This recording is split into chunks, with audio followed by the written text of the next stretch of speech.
Welcome back. কি খবর সবার? আশা করছি বেশ ভালো রয়েছেন। আজকের ভিডিওতে আমরা খুব ইন্টারেস্টিং একটা স্মার্টফোনের আনবক্সিং করতে যাচ্ছি, আর তা হলো রিয়েলমি X7 প্রো। কয়েকদিন আগেই আমাদের স্টুডিওতে চলে এসেছিল তার ছোট ভাই রিয়েলমি X7। তো দেখুন দুইটার বক্স একদম একরকম, বোঝাই যায় না কোনটা প্রো আর কোনটা নন প্রো ভার্সন।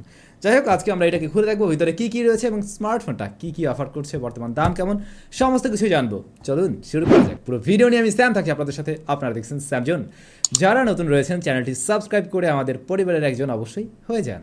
অসংখ্য ধন্যবাদ জানাই আমাদের আজকের ভিডিও স্পন্সর গ্যাজেট কিংকে। তারা মূলত আমাদের কাছে রিয়েলমি X7 প্রো পাঠিয়েছিল। বর্তমান সময় তাদের শপে এই স্মার্টফোনটি অ্যাভেলেবেল থাকছে।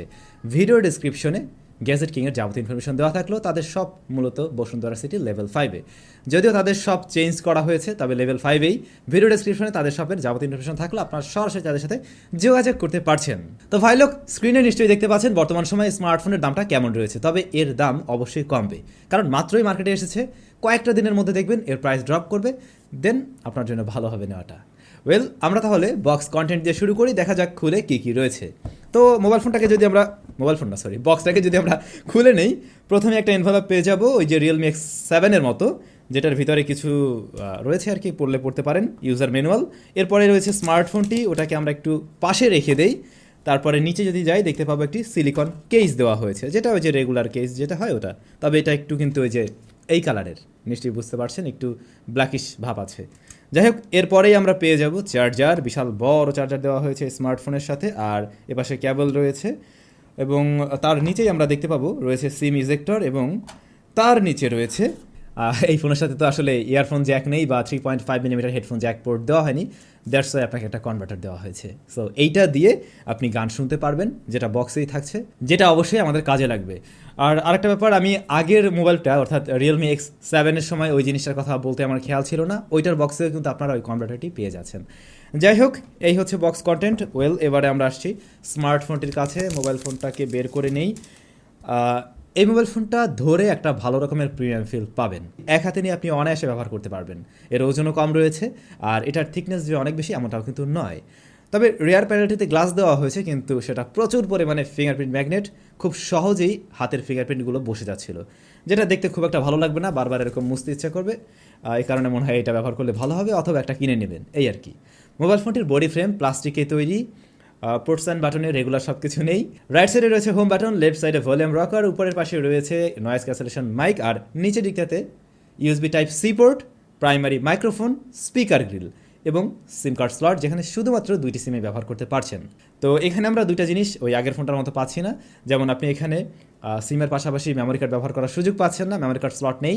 আর হচ্ছে গিয়ে আপনি ডিরেক্টলি হেডফোন ব্যবহার করতে পারছেন না, যেটার জন্য আপনাকে ওই কনভার্টারের সহায়তা নিতে হবে।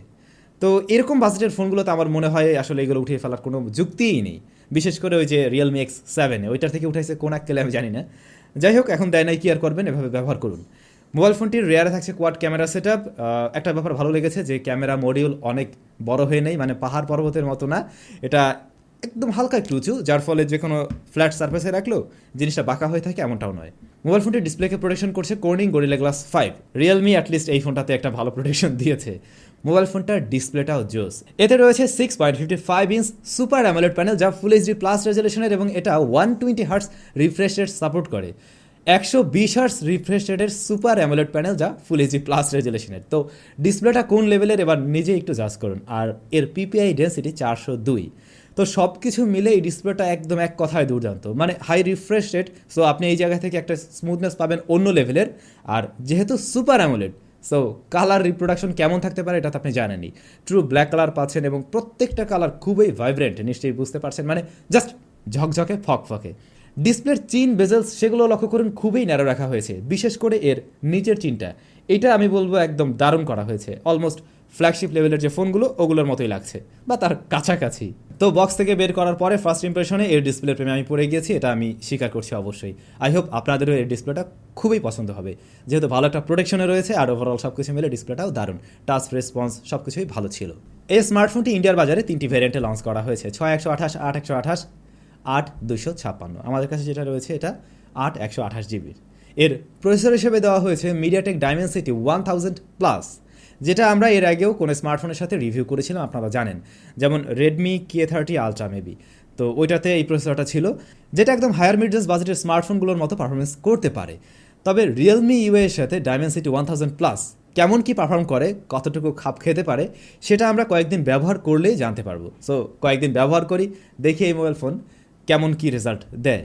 তবে ফোনটা হাতে পাওয়ার পর আমি একটু গেমিং করেছিলাম, আমি এখানে সিওডি রান করেছিলাম, যেটা দুর্দান্ত চলার কথা, আর তেমন রেজাল্টই পেয়েছি।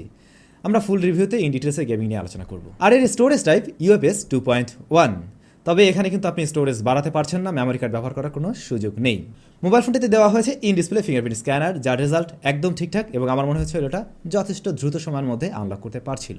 ইহার রেয়ারে থাকছে quad camera setup, 64 megapixel main shooter, 8 মেগাপিক্সেলের আলট্রা ওয়াইড, 2 মেগাপিক্সেলের ডেপথ এবং 2 মেগাপিক্সেলের ম্যাক্রো শুটার, যেটা বলা যায় একদম রিয়েলমির তরফ থেকে একটা রেগুলার সেটআপ। এর আগেও আমরা রিয়েলমির বেশ কিছু স্মার্টফোনে এই ধরনের ক্যামেরা দেখে এসেছি।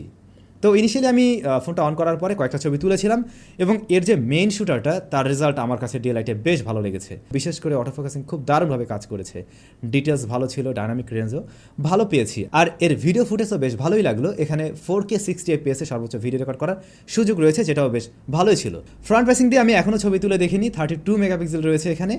মনে হয় ফ্রন্ট ফেসিং ক্যামেরাও খারাপ হবে না, আমরা ফুল রিভিউতে অবশ্যই ইন ডিটেলসে জানাতে পারবো। মোবাইল ফোনটার ব্যাটারি হিসেবে রয়েছে 4500 মিলি অ্যাম্পিয়ারের ব্যাটারি, আর এর বক্সেই দেওয়া হয়েছে 65 ওয়াটের চার্জার, বিশাল বড় চার্জার। তো ওইটা দিয়ে আমাদের চার্জ করে দেখতে হবে যে কত দ্রুত সময়ের মধ্যে এটাকে ফুল চার্জ করে ফেলা যায়।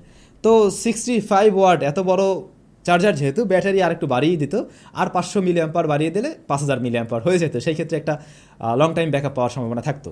তবে আমার যা মনে হয় এই যে 4500 মিলি অ্যাম্পার, এটাও স্ট্যান্ডার্ডের কাতারই পরে, এটাও খুব একটা খারাপ নয়। এটা দিয়ে আই হোপ একদিন অনায়াসে চালিয়ে নেওয়া যাবে। মোবাইল ফোনটার অপারেটিং সিস্টেমে থাকছে অ্যান্ড্রয়েড 10 রিয়েলমি ইউআই। তো এই স্মার্টফোনের আনবক্সিং ফার্স্ট ইমপ্রেশনে এর চাইতে আর বেশি কি বলবো। তো মোটামুটি এই সমস্ত জিনিসই ছিল। এখন কয়েকদিন ব্যবহার করে আমার টেস্টিং রেজাল্টগুলো আমরা পরবর্তী সময় জানিয়ে দেবো।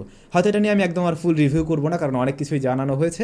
শুধুমাত্র আমার টেস্টিং রেজাল্টগুলো আমরা নেক্সট কোনো একটা ভিডিওতে জানিয়ে দেওয়ার চেষ্টা করব। তো ভাই লোক, সবাই অনেক বেশি ভালো থাকুন, সুস্থ থাকুন। যারা কিনতে যাচ্ছেন কয়েকটা দিন অপেক্ষা করতে পারেন, টেস্টিং রেজাল্ট কী হয় অবশ্যই জানাবো, দেন আপনি চাইলে নিয়ে নিতে পারেন।